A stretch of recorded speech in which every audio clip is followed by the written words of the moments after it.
र आज हामी चाहिँ मान्छे ल्याउन जान लागेको यता नेटाभन्दा अलिकति तल अगाडि एउटा टिप्पर लागेको छ है। टिप्परले धुलो उडाएर यस्तो बाटो धुलै धुलो रहेछ। अनि अलि वेटिङमा बसेको एकछिन, त्यही पनि गाडी त लास्टै उपर भइसक्यो हाम्रो। हुन त अब के गर्ने, भए पनि यस्तै हो। बाटो हेर्नु, बाटो छ्या हल्लाएर हल्लाउनुसम्म हल्ला हामीलाई त। बाटो चाहिँ यस्तो छ फाइनली है। यहाँ बाटो अबको समथिङ केही महिनापछि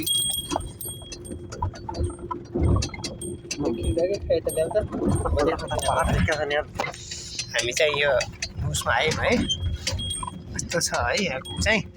त्यो मन्दिर देखिरहेको छ, त्यो मन्दिरमा चाहिँ हामी ढोक गरेर जानुपर्छ फेरि, नत्र उता गाडी पहिलोचोटि लगेकोमा अलि हुन्छ अरे क्या। मैले सुनेको कुरा है यतातिरको, म त यतातिरको होइन नि त, त्यही भएर मलाई खासै थाहा चाहिँ छैन। यो मन्दिर छ नि, यो मन्दिरमा चाहिँ हामीले टक्क ढोक गरेर चढाएर जानुपर्छ। अब यहाँ टक्क हामीले गाडी रोक्छौँ है। गाडी रोकेपछि टक्क हामीसँग भएको एउटा टक्क उतान्छौँ सरको चढाऊ, अनि त्यहाँ ढोक गरेर आऊ। फाइनली यो मन्दिर चाहिँ चिनिराख्नु। जाउँ हावा कस्तो चलिरहेको भएर त्यो टाउको निकाल्नु त हावा त चलिहाल्छ नि। अनि सिरेटो हो त। अनि फाइनली हामी चाहिँ मन्दिरमा पुग्यौँ। अब मैले चाहिँ भान्जालाई पठाएँ, गर त्यहाँ ढोक गरेर अनि त्यहाँ राखेर आऊ के। ए पागल, मैले भने त्यहाँ ढोक गरेर त्यहाँ राख। मैले गाडीको हरन त मैले गाडीको लागि गरेर आउँ क्या त्यहाँ। त्यहाँ बाहिर त्यो झ्यालनिर राखिदियो, टक्क ढोक गरेर अनि आऊ।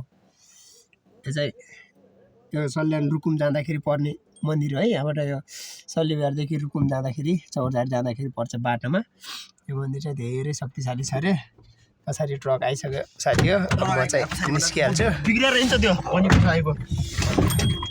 पछाडिबाट गाडी आयो भने फेरि सिङ्गल ओन्ली वान गाडी मात्रै क्रस हुन्छ कि यहाँबाट। अनि त्यहाँबाट जानु चाहिँ लाग्यो है। मान्छे ल्याउनु पनि हामी खासै टाढा जान्थ्यो, हामीले फेरि नजिकै हो है। अब बाटो चाहिँ खत्तम छ, फेरि गाडी खाली। अब अहिले आउँदाखेरि त प्याक हुन्छ है अहिले। अब हेर्नु त्यो अगाडि गएको त्यो ट्रक टिप्परले धुलो उडाएर यति बिस्तारै हिँड्दा पनि भेटिहाल्छ त्यो फेरि। अनि त्यो खोलाको नाम चाहिँ के हो भन्ने कुरा ठ्याक्कै थाहा छैन मलाई फेरि है। अब फाइनली मान्छे लिने ठाउँ पनि आउन लाग्यो जस्तो लाग्छ मलाई। लोकेसन त यहीँ भन्थे है। यही मन्दिरभन्दा लगभग थोरै अगाडि भन्ने कुरो भयो हो। बाटो यस्तो छ कि बाटो यस्तो छ है।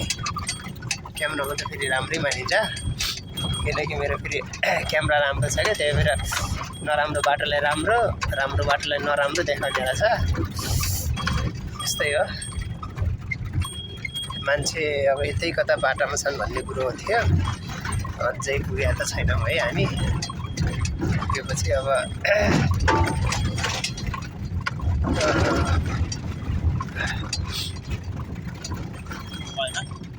के हुँदैछ। अब मान्छे पनि आउनु लाग्यो क्या। अब यहाँनिर कता हो।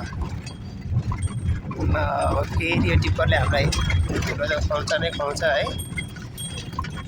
माइ गड, हल्लाउनु पनि।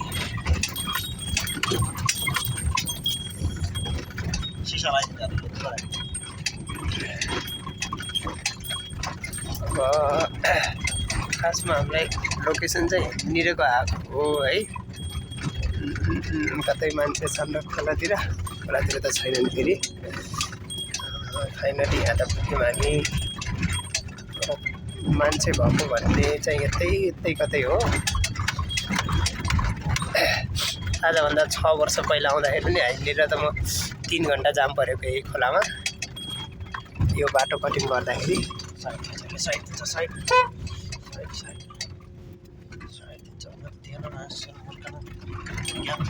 यो टिप्परले यस्तो धुलो खुवाएको छ हामीलाई, यस्तो धुलो खुवायो के भन्ने। नान्डो पनि कहाँ छ र बाटो।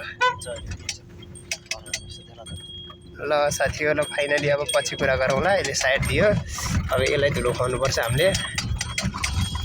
पहिले धुलो टायर लड्काउने के चाहिन्छ नि टायर लड्काइन हामीलाई त धुलो खुवायो तर अब यतातिर फेरि शीत पर्ने ठाउँ हो अब त्यही भएर यता धुलो उड्दैन फेरि साथी ओहो ल उज्यालो देखियो फाइनली आज हाम्रो यहाँदेखि सल्यान नेटादेखि आज हाम्रो दाङ घोराईको यात्रा हो खासमा आज मान्छे लिउन जाँदैछौँ अब मान्छे चाहिँ कहाँनिर छन् भन्ने कन्फ्युजमा छौँ अब भिडियो पछि बनाउने अब चाहिँ मान्छेले फोन गर्ने हामी चाहिँ त्यो हो खासमा ल अब घाम पनि लाग्यो हाम्रो भ्लग पनि सक्यो है